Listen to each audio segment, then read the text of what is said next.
Verónica Medina with New Gen Home Lending. I'm here with Shellie Galindo with New Gen Home Lending as well. And I thought it would be fun to get to know your local loan officers with New Gen Home Lending and for them to talk a little bit about themselves. So I have some questions for Shellie. So here we go. How do you manage stress in high pressure situations, especially during like busy periods or like when we have those rate fluctuations, when you quoted the client a certain rate and then the next day, the rate goes up and then you have to go to the client and explain that? I would say researching the market and actually knowing what's going on with the market. That's on like the wide scale. I keep myself updated. I keep myself in the know because that's what I do for a living and that's what I'm supposed to do for my clients. So I make sure I know what's going on in the market and knowing the system, knowing the loan process like the back of our hands. But then I inform them like rates are changing multiple times in a day, or rates are increasing right now. So I need you to get back to me as soon as possible because this might not be available in a couple of hours, depending on what I've been seeing. So I think it's just market update, doing the research, and being the professional that they expect me to be whenever in any market, I guess you could say, because, if it's not the rates, it's something else. Yeah, the sellers aren't given a credit anymore. We're in a buyer's market. We're in a seller's market. We're in short sales. We're having foreclosures. Like, there's just so many things. Yeah, it's just if it's not one changing. market, it's a different market. Yeah. And then we all just kind of learn how to adapt and it's just uncomfortable conversations that we have to have with the clients. But yeah, that's really good. So another one would be, what is the most rewarding experience you've had working with or in the field? I would say it's the clients. It's it's after we close escrow, or it's in the process of closing the escrow where I talk to the single mom or the family and they're like, this is our first house. We are the first people in our family to actually own a home. And then they're like, we get to do Christmas here, or we get to celebrate birthdays, at our house and make those memories. And then with social media these days, I get to follow these clients of mine, and then I get to see, oh my gosh, look at they're doing their first tree. Yeah. Like I have a little bit of a backstory on it, so it makes it all worth the process of the or escrow. Like they updated whatever part of the house. Yeah, they were wanting to do that, and we talked about it. Like, yes, get the good home, the good bones in the house, but you can always go back and change it. Yeah, and it doesn't have to be within that 12 months. Like, it's your house. Yeah, you always have to do something with your house, or you can always do something to your house. Never ending. Yeah. So.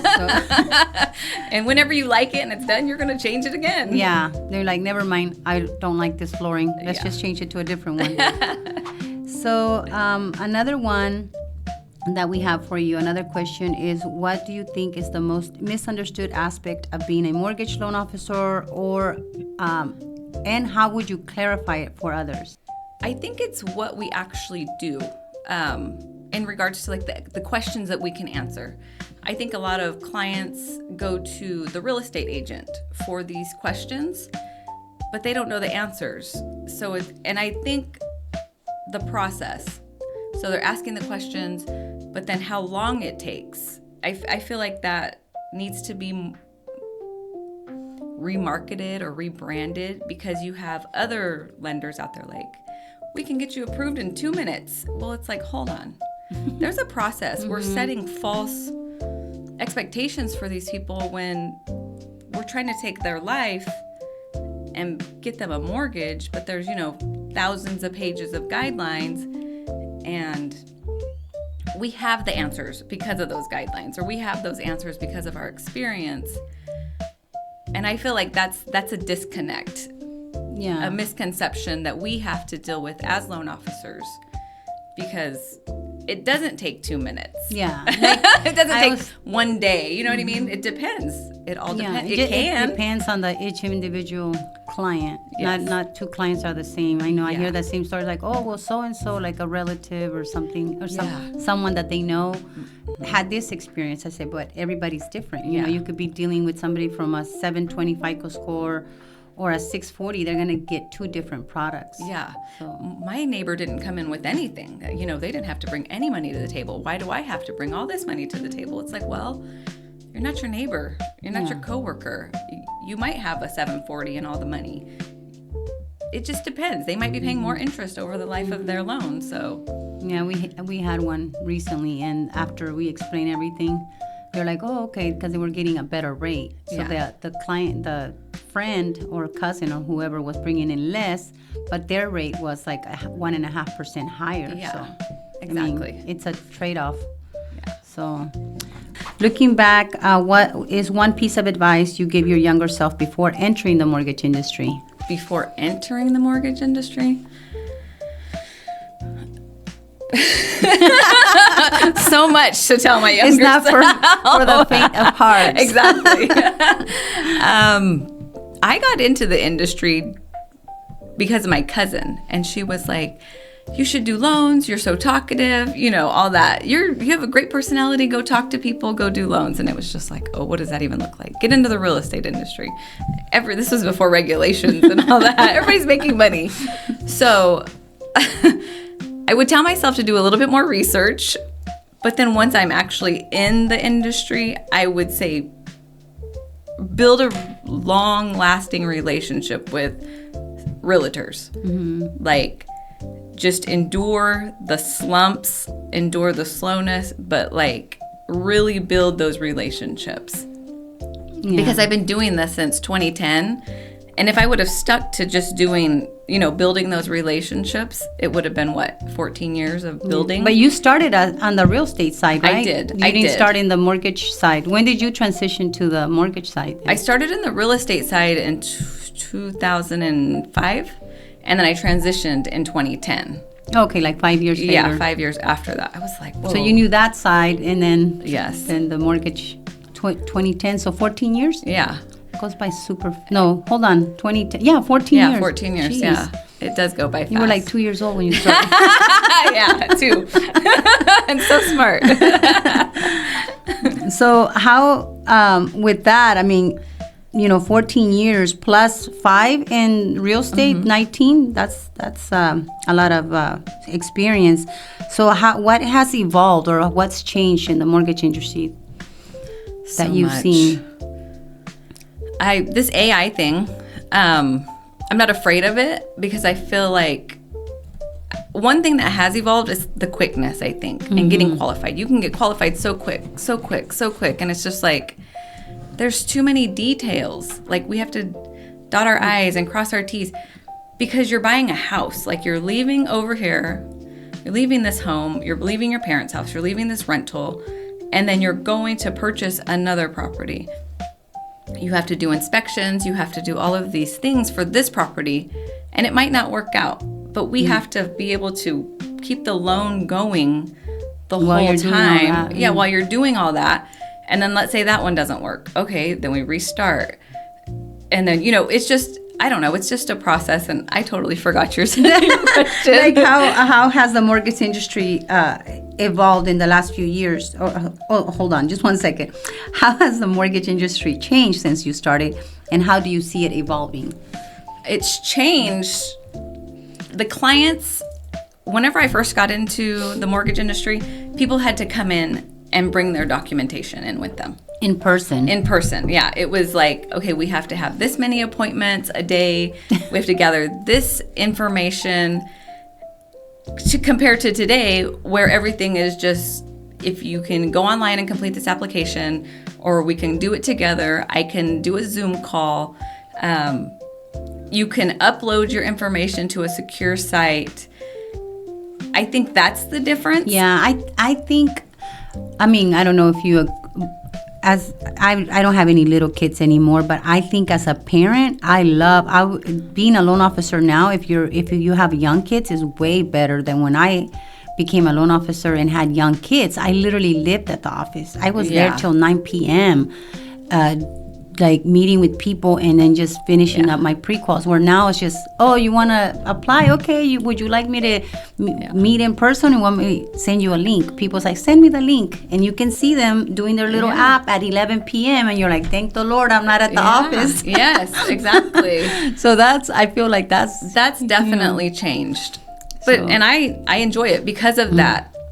And now AI, I can do whenever, okay, I need to go look at this, but I'm taking the kids to school, or we have this going on. You could take your laptop. If you had like a lot of work like going, you could literally take your laptop with you and work while you're sitting at your kid's soccer game. Oh, yeah, so, definitely. I mean, it's still stressful because you're probably thinking like, how the heck, you're still working, but I think that's a huge advantage. That's one of the big changes.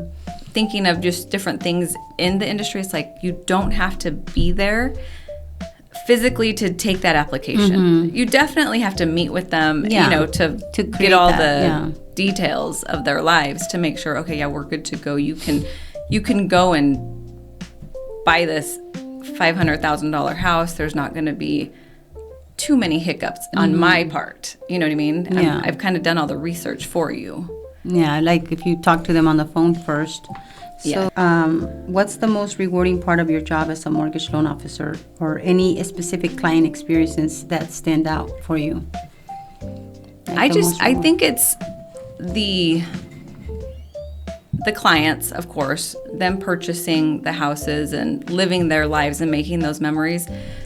And then just what I gain, I get to be with my family. I get to make a decent income, and it's how much effort you put in, you get back. It's like farming. You're laying the seed down. You have to work the land to get your harvest. Like you have to do that, and it's very rewarding. Once, okay, I have these clients. I had a client for 2 years one time. It was just an older couple, VA loan, and they just couldn't find a house. Went through a few different real estate agents, but I was like, just stay with it, stay with them. And they finally found that house. And throughout the time and in doing new construction loans, you just get to know these people's lives. I think that's what I enjoy about it so much, is the people. Yeah.